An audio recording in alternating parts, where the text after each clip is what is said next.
अस्सलामुअलैकुम नाजरीन, मैं हूँ कैसर अंजुम और आप देख रहे हैं अपना पसंदीदा चैनल मुद्दा माइनॉरिटी का।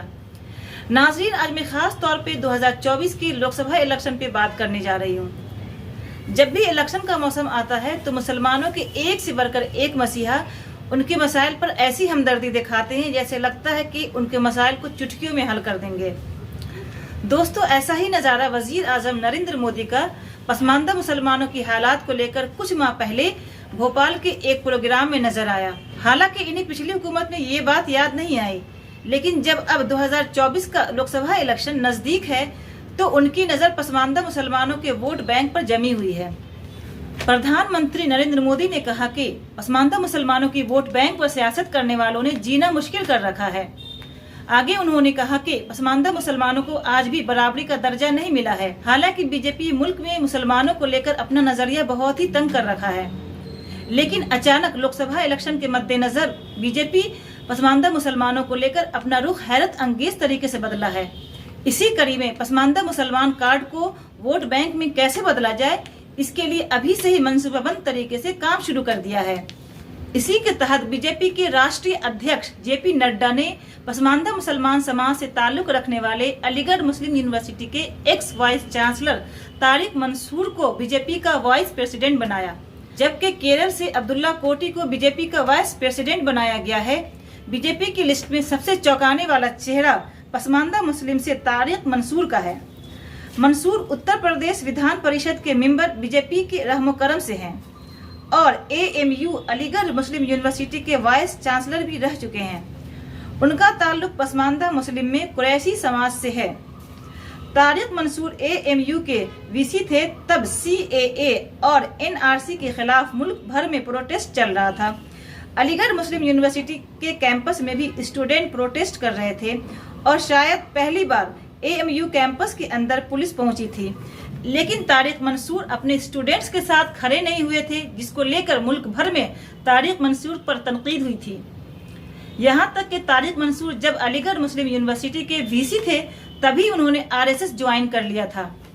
साथ ही उन्होंने मुगल शहजादा दारा शिकोह की तालीम को बढ़ावा देने के लिए RSS के साथ मिलकर काम किया। तारिक मंसूर के बेटे की शादी में भी RSS के कई दिग्गज नेता ने शिरकत की थी। तारिक मंसूर उत्तर प्रदेश के कुरैशी समाज से ताल्लुक रखते हैं और सबसे ज्यादा मॉब लिंचिंग के शिकार इस मुल्क में इसी समाज के लोग हुए।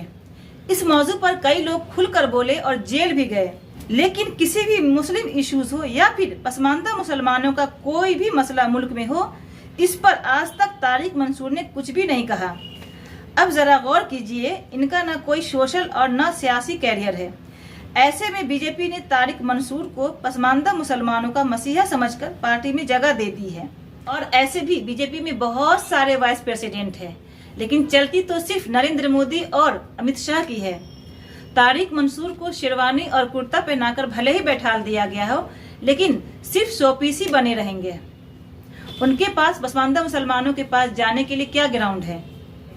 कभी उन्होंने पसमानदा मुसलमानों की तालीम, तरक्की, तिजारत और तहफ़्फ़ुज़ के बारे में कुछ कहा है या कुछ सोचा भी है क्या? ऐसे भी पसमानदा मुसलमान उनके झांसे में आकर बीजेपी को वोट क्यों देगी? वहीं साउथ की सियासत में बीजेपी ने केरल के अब्दुल्ला कोटी को बीजेपी का वाइस प्रेसिडेंट बनाया। अब्दुल्ला कोटी खुद को प्रोग्रेसिव मुस्लिम सोच वाले बताते हैं। उन्होंने अपनी सियासी कैरियर की शुरुआत मार्क्सवादी कम्युनिस्ट पार्टी से की और कांग्रेस के दिग्गज नेता मुल्लापल्ली रामचंद्र को हराया और लगातार 2 टर्म यानी 10 साल तक केरल के कुरनूल लोकसभा से MP रहे। उस वक्त गुजरात के चीफ मिनिस्टर नरेंद्र मोदी की तारीफ करने पर CPM ने पार्टी से निकाल दिया था। इसके बाद कांग्रेस से जुड़े अब्दुल्ला कोटी कांग्रेस पार्टी में रहते हुए प्रधानमंत्री नरेंद्र मोदी को गांधीवादी बताया तो कांग्रेस पार्टी से भी निकाले गए। फिर बीजेपी का दामन थाम लिया। दरअसल नरेंद्र मोदी की शान में कसीदा बीजेपी की गोद में बैठने की ही कवायद थी। फिर क्या था, बीजेपी ने अब्दुल्ला कोटी पर भरोसा जताया कि केरल में मुस्लिम चेहरा काम आ जाए। अब जरा गौर करें, अब्दुल्ला कोटी CPM और कांग्रेस में रहते हुए नरेंद्र मोदी की शान में कसीदा करते रहे। ऐसे लोग अपने आप को प्रोग्रेसिव मुस्लिम सोच वाले बताते हैं। जो बीजेपी गवर्नमेंट आज तक मुसलमानों के किसी मसला पर कोई पॉजिटिव स्टैंड लेने से भागती रही हो, ऐसे हालत में केरल में अब्दुल्ला कोटी किस मुंह से मोदी को मुसलमानों का मसीहा बनाकर 2024 के लोकसभा इलेक्शन में मुसलमानों का वोट कैसे हासिल करेंगे। 2024 लोकसभा चुनाव की तैयारी में बीजेपी पसमानदा मुसलमान से जिस चेहरे पे दाव लगा रही है वो तो सिर्फ नुमाइशी चेहरा ही साबित होगा। अलबत्ता नरेंद्र मोदी मुसलमानों के साथ दोहरा रवैया इख्तियार कर रहे हैं। पसमानदा मुस्लिम कार्ड खेलकर मुसलमानों को अगले पिछड़े में बांटने की सियासी साजिश है जिससे मुल्क के तमाम मुसलमान अच्छी तरह वाकिफ हैं। अगर वाकई में पसमानदा मुसलमानों के नरेंद्र मोदी सच्चे पक्के हमदर्द और मसीहा बनना चाहते हैं तो उनकी तालीम और तरक्की, उनकी तिजारत और तहफ़्फ़ुज़ की जिम्मेदारी फिक्स करवाएं। SC/ST की तरह पसमानदा मुसलमानों में भी जो नीचे तबके के हैं उन्हें रिजर्वेशन का दर्जा दिलवाएं। पसमानदा मुसलमानों को मुल्क में लीगल प्रोटेक्शन की सख्त जरूरत है क्योंकि ज्यादातर मॉब लिंचिंग के शिकार पसमानदा समाज के लोग ही होते हैं। इनके लिए लीगल प्रोटेक्शन मौजूदा हालात में निहायत जरूरी है, तभी जाकर पसमानदा मुसलमानों को मेन स्ट्रीम में लाया जा सकता है और इन्हें बराबरी का दर्जा हासिल हो सकता है। आज़ादी के बाद से तमाम सियासी पार्टीज ने पसमानदा मुसलमानों के वोट को अपनी सियासी जागीर समझकर इस्तेमाल किया है और हमेशा इन्हें मेन स्ट्रीम में आने से रोका गया है ताकि इनके नाम पर सियासत करने वालों का सिक्का हमेशा चमकता रहे। नाज़रीन, आज का सवाल, क्या बीजेपी मुसलमानों को अगले पिछड़े में बांटकर 2024 के लोकसभा इलेक्शन की नैया पार कर सकती है? इस पर आपकी क्या राय है, हमें कमेंट बॉक्स में जरूर लिखें। अगर आपको हमारा ये वीडियो अच्छा लगा है तो इसे लाइक करें और ज्यादा से ज्यादा शेयर करें।